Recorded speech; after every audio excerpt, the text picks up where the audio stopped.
السلام علیکم ورحمۃ اللہ وبرکاتہ۔ جیسا کہ آپ جانتے ہیں، ہم تاریخ اسلام کتاب کا مطالعہ کر رہے ہیں۔ اس میں جو مضمون ہے حضرت عمر فاروق رضی اللہ عنہ کے بارے میں، اس کی ہم نے کل پہلی قسط مطالعہ کی تھی۔ آج اس کی دوسری قسط لے کر حاضر ہوں، سماعت فرمائیے۔ پچھلے قسط میں ہم نے پڑھا تھا کہ حضرت مثنیٰ جو تھے، جو کہ حضرت عمر نے جن کو کمانڈر بنا کے بھیجا تھا، پہلے ان کو بھیجا تھا، ان کو بھی بھیجا تھا حضرت ابو عبیدہ کو، لیکن وہ شہید ہو گئے تھے ایک جنگ میں۔ پھر حضرت مثنیٰ نے کمانڈ سنبھالی تھی، اور پھر ان کا ٹکراؤ ہوا تھا ایرانیوں سے دریا فرات کے کنارے۔ اس کو معرکہ بوئب کہا جاتا ہے۔ اس میں حضرت مثنیٰ نے شکست دی، ایرانیوں کو زبردست شکست دی، اور وہ بھاگنے پر مجبور ہو گئے تھے، اور مسلمانوں نے ان کا تعاقب کیا اور ہزاروں ایرانیوں کو قتل کر دیا تھا۔ اس کے بعد آگے ہے قادسیہ کی فیصلہ کن جنگ، یعنی اس کا مطلب ہے کہ مسلمانوں کو ایرانیوں کو مکمل شکست نہیں ہوئی تھی، وہ بھاگ تو گئے، لیکن پھر انہوں نے نئی جنگ کی تیاری کی۔ تو اس میں لکھتے ہیں آپ کہ بوئب کے شکست پر ایران میں کوہرام مچ گیا۔ انہوں نے ملکہ آرزمی تخت سے اتار کر یزدگرد کو بادشاہ بنایا، یعنی جو عورت تھی ان کی بادشاہ، اس کو ملکہ اس کو اتار کر یزدگرد کو بادشاہ بنا دیا، اور رستم کو مجبور کیا کہ خود جا کر مسلمانوں کا مقابلہ کرے۔ رستم ان کا کمانڈر ان چیف تھا ایرانیوں کا۔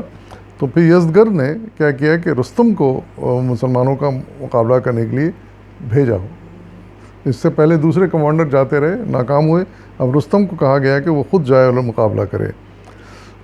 رستم نے مسلمانوں کو مٹانے کے لیے بڑے زور شور سے تیاریاں شروع کر دیں۔ اس صورتحال سے فائدہ اٹھا کر عراق کے متی قبائل نے بھی بغاوت کر دی، اور مثنیٰ مصلحت وقت کے پیش نظر اندرون ملک کو چھوڑ کر عرب کی سرحد پر آ گئے۔ حضرت عمر رضی اللہ عنہ رستم کا مقابلہ کرنے کے لیے فوج کی کمان خود سنبھالنا چاہتے تھے، لیکن مجلس شورا اس رائے کے حق میں نہ تھی۔ اس لیے سعد بن ابی وقاص رضی اللہ عنہ کی سپہ سالاری میں مجاہدین کی ایک تازہ دم فوج بھیجی گئی۔ اس فوج میں حضرت طلحہ رضی اللہ عنہ، حضرت زبیر، حضرت عبد الرحمن بن عوف رضی اللہ عنہ جیسے معزز صحابہ بھی موجود تھے۔ حضرت سعد رضی اللہ عنہ نے قادسیہ جا کر قیام کیا، اور امیر المومنین کی ہدایت کے مطابق 14 آدمیوں کو سفیر بنا کر شہنشاہ یزدگرد کے پاس بھیجا۔ یعنی اس سے پہلے کہ وہ حملہ کرتے مسلمان، انہوں نے بہتر یہ سمجھا کہ ایک گفتگو شنید کر لی جائے ان کے ایرانیوں کے بادشاہ سے۔ تو انہوں نے ان کے بادشاہ شہنشاہ یزدگرد کے پاس ایک وفد بھیجا 14 آدمیوں کا۔ بادشاہ نے پہلے اپنی شان و شوکت اور قوت و جبروت سے انہیں مروب کرنا چاہا، پھر روپے پیسے کا لالچ دے کر کہا کہ تم اپنے ملک کو واپس چلے جاؤ، مگر وہ نہ مانے، اور کہا کہ یا تو مسلمان ہو جاؤ یا جزیہ دینا قبول کرو، ورنہ ہم تم سے جنگ کریں گے۔ انہوں نے جا کے ان کو نوٹس دیا کہ بھئی یا مسلمان ہو جاؤ یا جزیہ دو، ٹیکس ادا کرو، اور ٹھیک ہے رہو، ہم جنگ نہیں کریں گے۔ لیکن یزدگرد غصے میں آ گیا اور کہا جاؤ، ہمیں تمہاری شرطیں منظور نہیں، رستم آ رہا ہے، وہ تم سب کو قادسیہ کی خندق میں دفن کر دے گا۔ یعنی اس کا غرور اور تکبر کی انتہا دیکھیں آپ کہ اس طرح کا اس نے جواب دیا اس آفر کے بدلے میں، اور رستم کی طاقت پر اس کو اتنا زوم تھا کہ اس نے کہا کہ رستم تم سب کو دفن کر دے گا۔ بہرحال رستم کے پاس 1,20,000 فوج تھی، مگر وہ مسلمانوں کا سامنا کرنے سے گریز کرتا تھا۔ چنانچہ ایک عرصے تک لڑائی کو ٹالتا اور مصلحت کی کوشش کرتا رہا، مگر ناکامی ہوئی۔ آخر محرم 14 ہجری میں دونوں فوجیں سفارہ ہوئیں۔ حضرت سعد رضی اللہ عنہ بیمار ہونے کی وجہ سے حرکت کرنے سے معذور تھے، اس لیے ایک پرانے محل کی چھت پر بیٹھ کر فوجوں کو لڑا رہے تھے۔ خالد بن ارقطہ کو نیچے کھڑا کر دیا تھا، اور خود پرچوں پر حکم لکھ کر اور گولیاں بنا کر نیچے پھینکتے جاتے تھے۔ حضرت خالد ان ہدایت کے مطابق فوج کو احکام پہنچاتے تھے۔ لڑائی شروع ہوئی تو ایرانی ہاتھیوں نے مسلمانوں کا بڑا نقصان کیا۔ قبیلہ بنی اسد نے بڑی جانبازی سے ہاتھیوں کے ریلوں کو روکا۔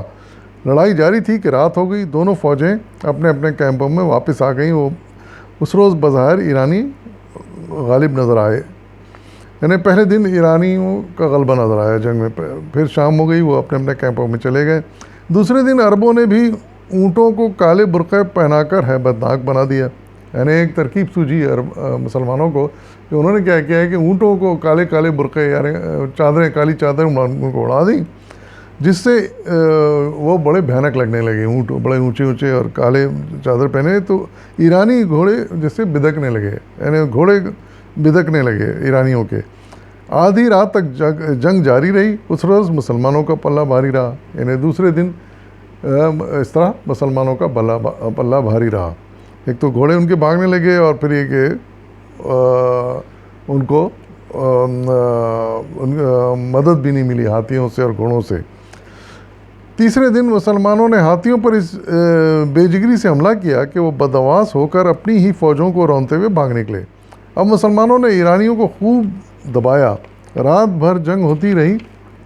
اگلے دن سپہر کو ایرانی فوج میں پسپائی کے آثار نظر آئے تو رستم خود مقابلے کے لیے آیا، مگر زخم کھا کر بھاگا اور چاہا کہ نہر میں کود کر جان بچائے، مگر بلال نامی ایک مسلمان غلام نے پانی سے باہر کھینچ کر قتل کر دیا۔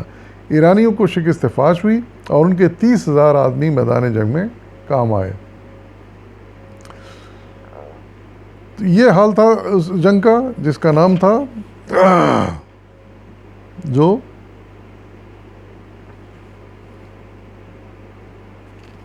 قادسیہ کے مقام پر ہوئی۔ پھر اگلی جنگ ہے فتح مدائن۔ قادسیہ کی فتح کے بعد حضرت سعد رضی اللہ عنہ نے آس پاس کے سرداروں اور جاگیروں کو مطیع کیا، پھر ایران کے پائے تخت مدائن کی طرف بڑھے۔ یعنی مدائن و قادسیہ میں فتح کرنے کے بعد اب ان کا جو کیپٹل تھا ایران کا مدائن، مسلمان اس طرف ان کی فوجیں حضرت سعد کی سرکردگی میں مدائن کی طرف چل پڑی ہوں۔ راستے میں دریائے دجلہ حائل تھا۔ ایرانیوں نے پل توڑ دیا، مگر حضرت سعد رضی اللہ عنہ نے بلا تعمل اپنا گھوڑا دریا میں ڈال دیا۔ باقی مجاہدین نے ان کی پیروی کی اور اسلامی فوج باتوں باتوں میں پار اتر گئی۔ ایرانیوں نے یہ تماشا دیکھا تو چلا اٹھے، دیو آمدند دیو آمدند۔ چنانچہ بلا مزاحمت انہوں نے شہر حضرت سعد رضی اللہ عنہ کے حوالے کر دیا اور جزیہ ادا کر کے صلح کر لی۔ یزدگرد اپنے خاندان سمیت بھاگ گیا۔ اس فتح میں مال و دولت کے بے شمار ذخیرے مسلمانوں کے ہاتھ لگے۔ یعنی اس مسلمانوں نے ایک مزید ایک کارنامہ انجام دیا کہ جب دریا کا پل جو ایرانیوں نے کاٹ دیا تھا تاکہ مسلمان دریا عبور نہ کر سکیں، وہاں انہوں نے مسلمانوں نے اپنے گھوڑے دریا میں ڈال دیے، اور ظاہر ہے کہ وہ پھر گھوڑوں پر بیٹھے بیٹھے گھوڑے تیرنا جانتے ہیں تو وہ دریا پار کر گئے۔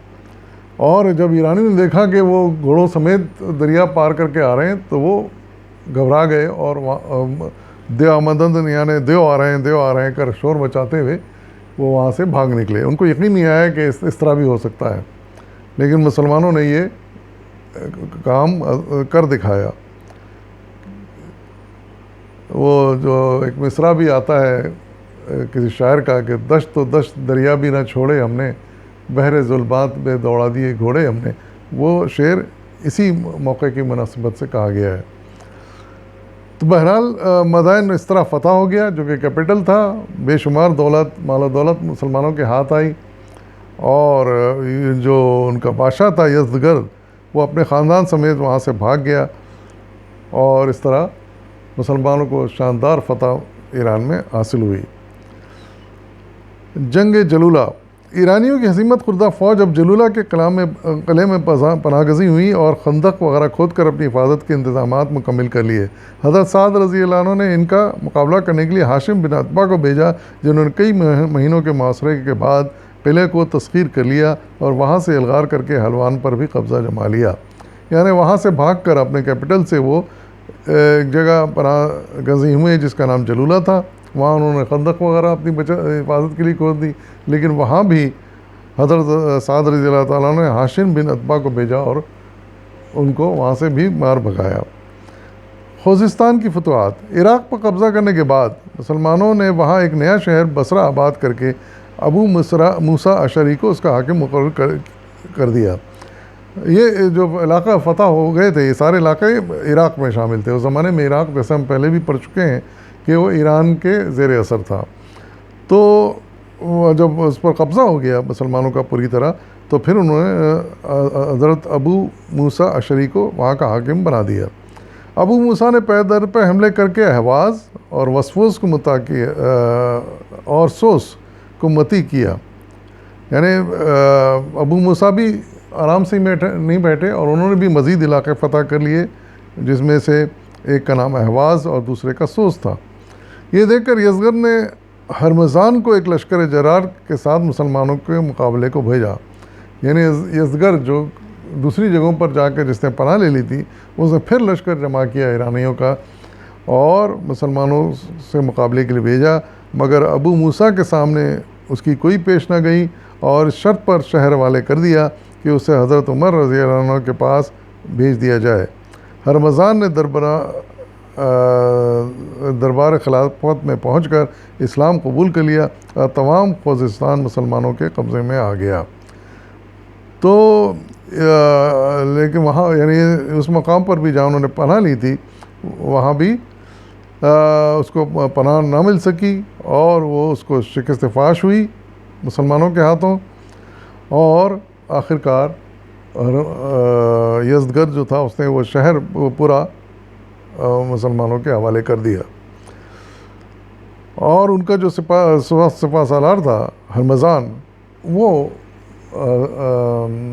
حضرت عمر کی بارگاہ میں پہنچا اور وہاں جا کے اس نے اسلام قبول کر لیا. مورک نہاوند. خوزستان کی فتح کا حال سنا تو یزدگرد نے مردان شاہ کی زیر کمان 1.5 لاکھ کا لشکر جرار نہاوند روانہ کیا.